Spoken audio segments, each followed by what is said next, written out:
Hey everyone, and welcome to Almost Cancelled. I am Peter, that is Connor, and we are going to talk about Stargirl Season 1, Episode 7. It's called Shiv, Part 1.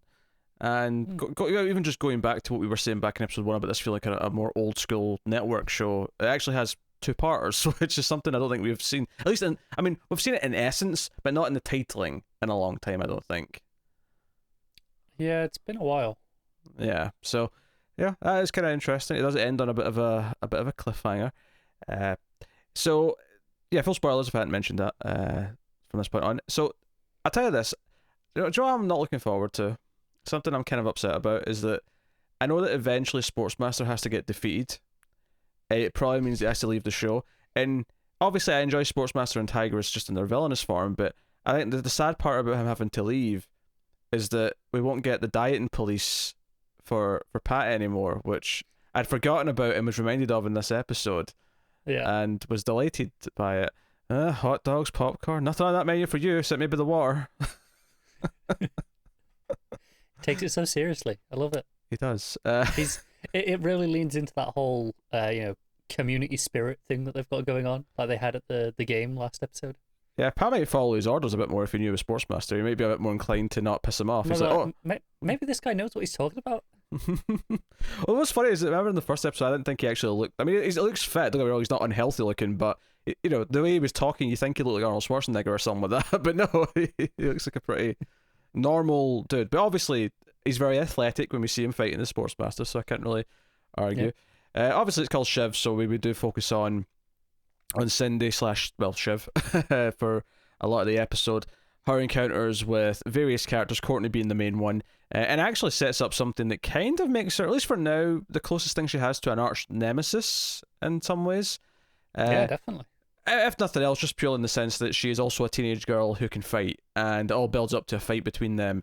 The hardest thing to swallow in this episode is that she doesn't immediately recognize that Stargirl's Courtney when she sees her up close. That is probably the hardest thing to swallow in this show so far.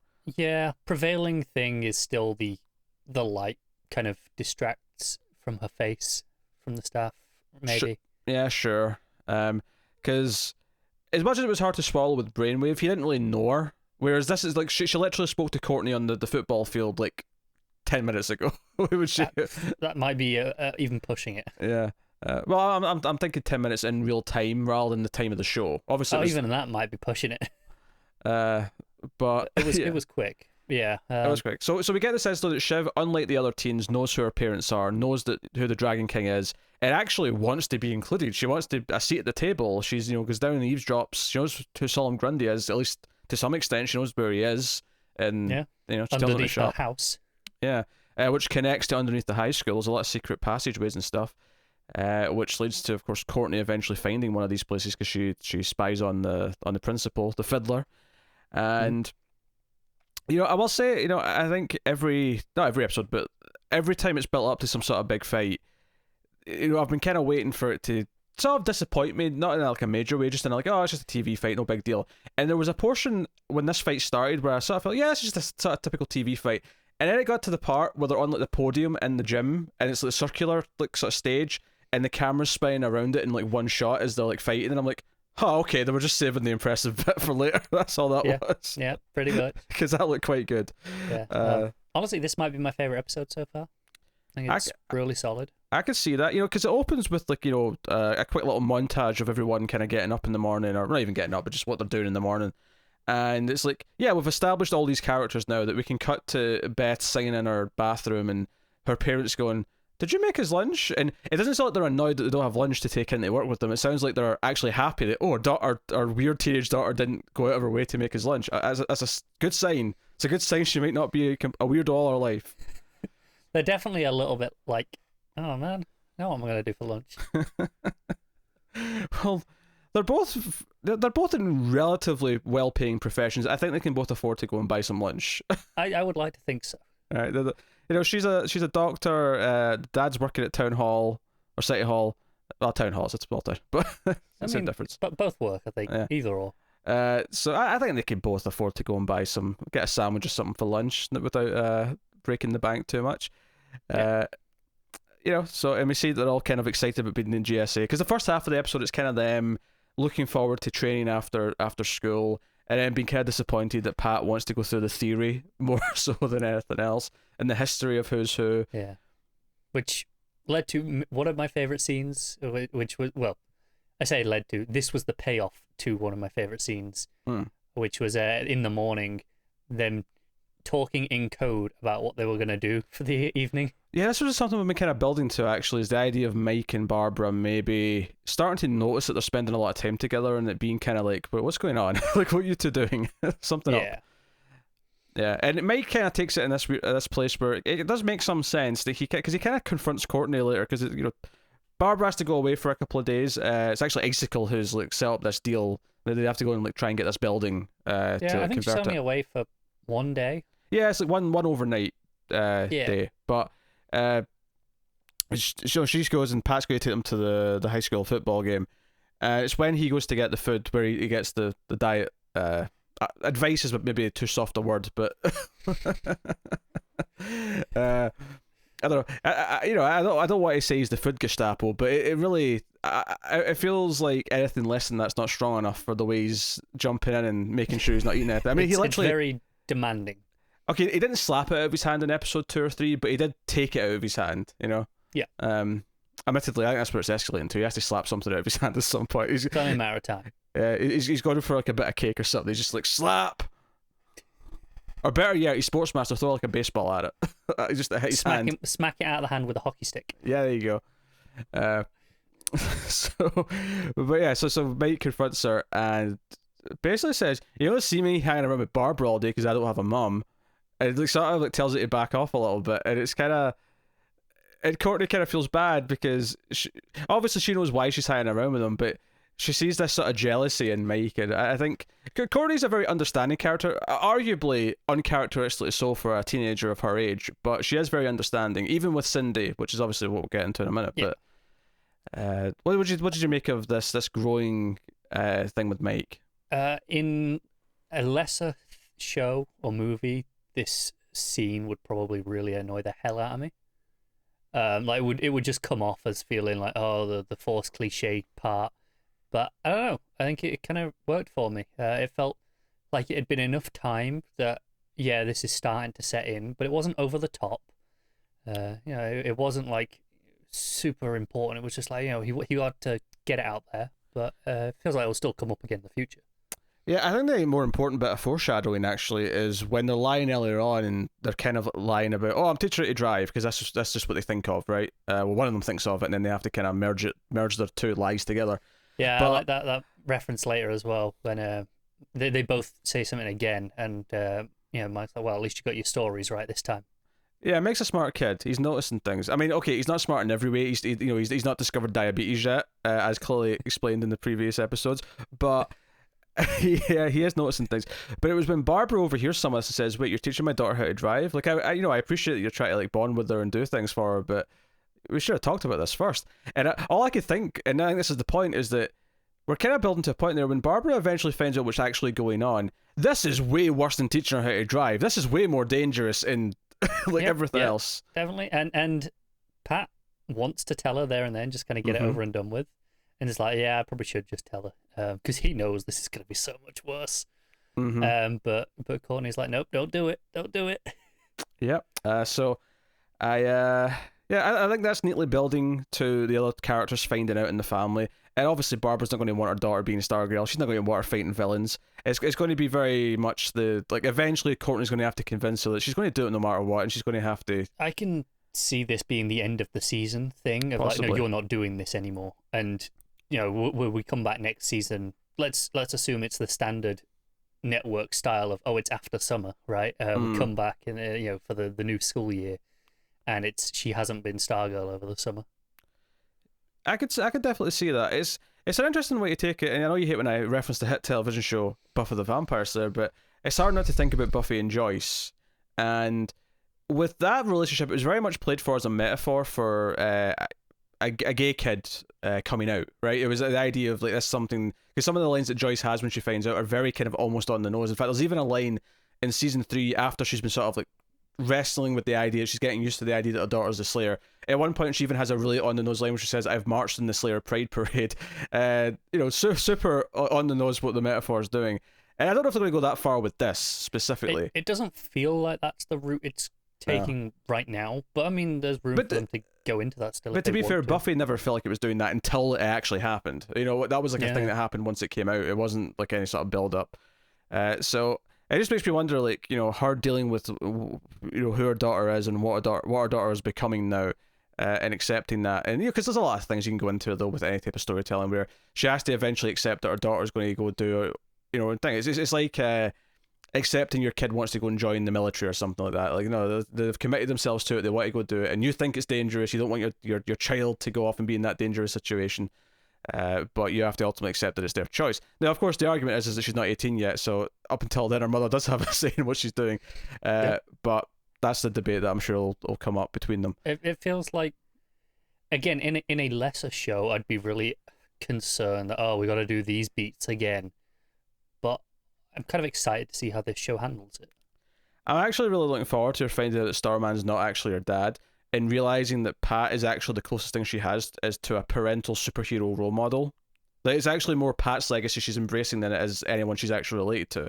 There's something kind of sweet about that. It's so inevitable that's going to go down that route, and I'm here for it. Yeah, I'll be shocked if they actually turn around and say it is her father. Like, I really will be. Yeah, I'll be.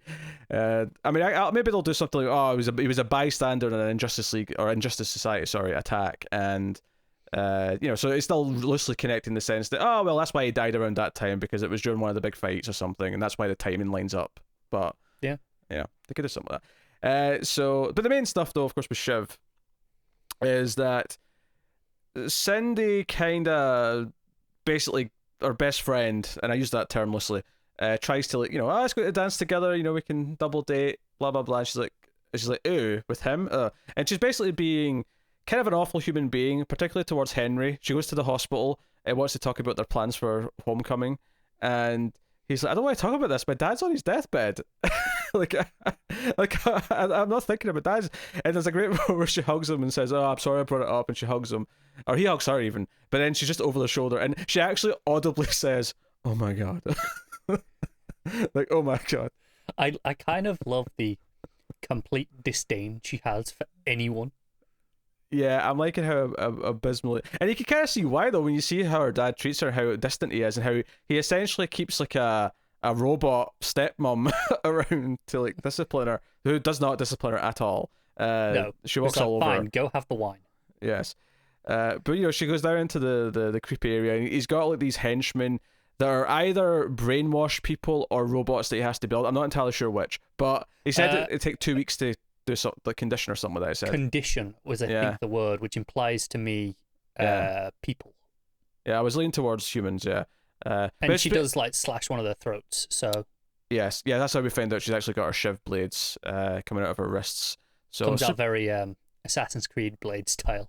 Yes, very, very sinister. Obviously, and we see her mum's costume, so even she's playing into the legacy, which I like. I like that she's also taken a costume from her parent, which plays into the, the Rex and Stargirl to a point. Although again, it's not her dad, but hey, the IDs are there, and she ultimately takes the proper heel turn, because it's almost like maybe Courtney will get through to her, right? Because they have to partner up in chemistry class, and turns out she's really good at chemistry because she's been playing with chemicals since she was a kid.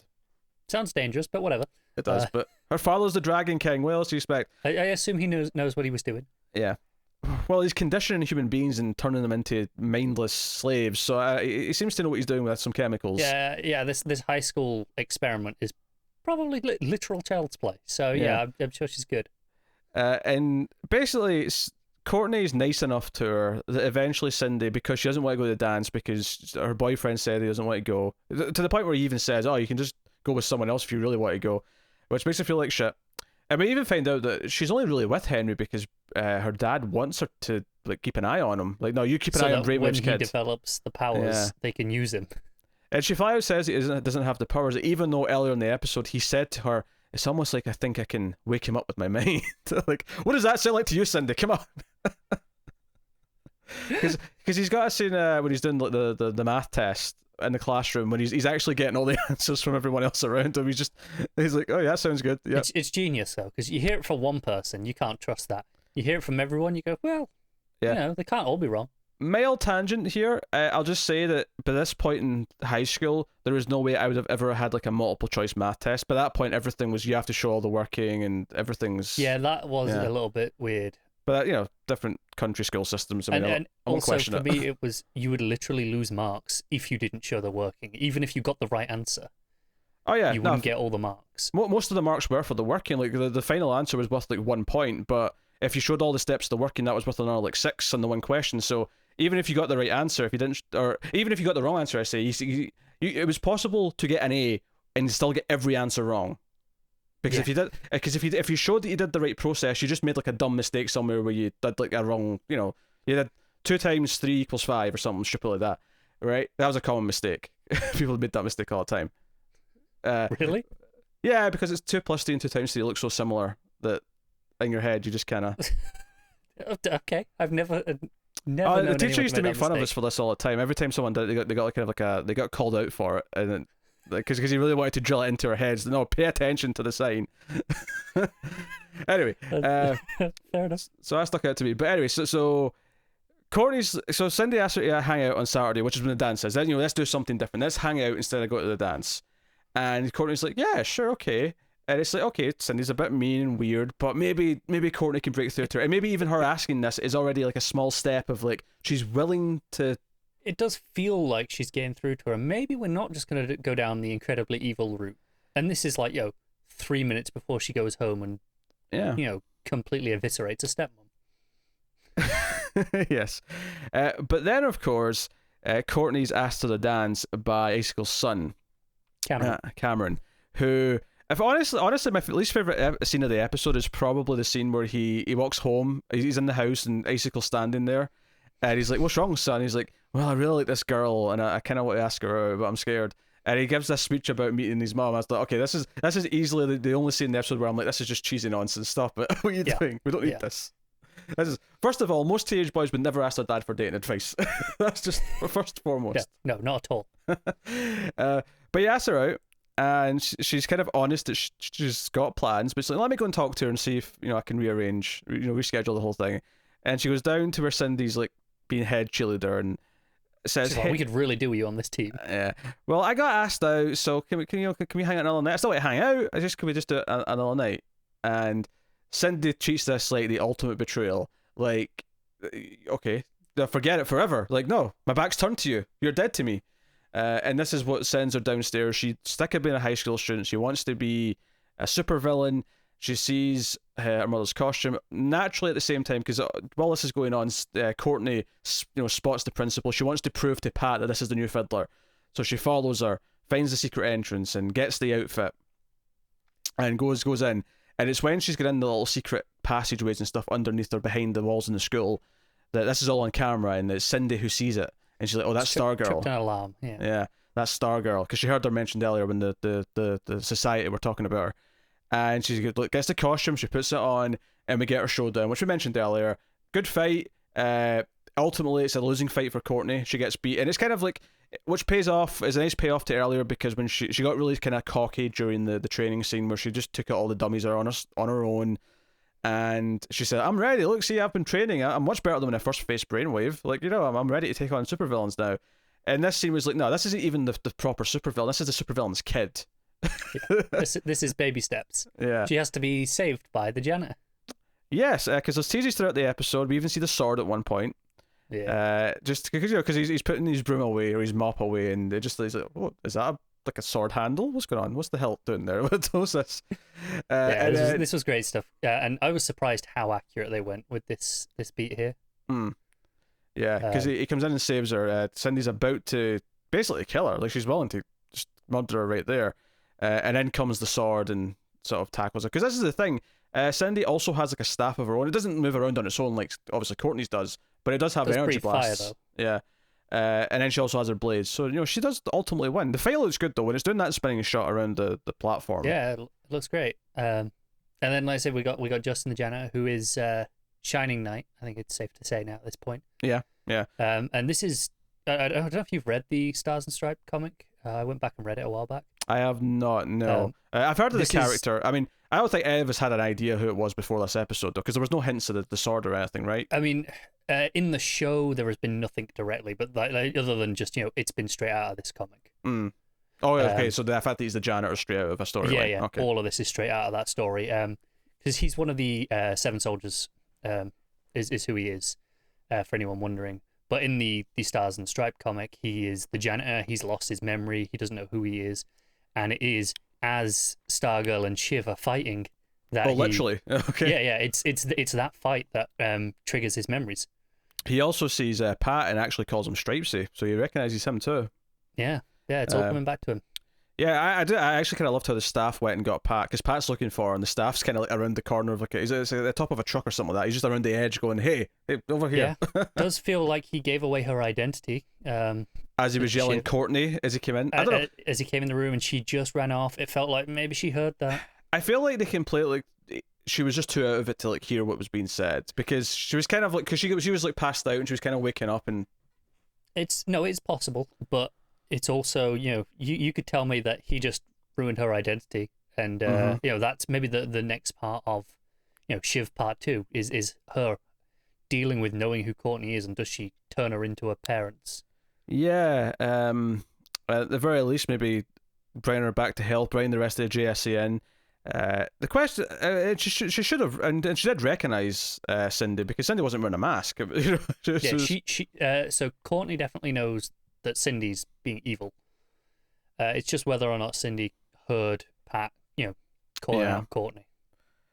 Yeah, no, this was solid and advanced stuff with the team. They kind of faded away for the back half though, but it was really solid in that it kind of tried to tie Courtney to the villain we were developing, so that we had like this proper point of the villain's arc where they decide to become a full villain, and then the fight's really good. And it leaves us with this status quo, plus the extra mystery of the janitor stuff of Shiny Knight. But no, it was a really solid episode.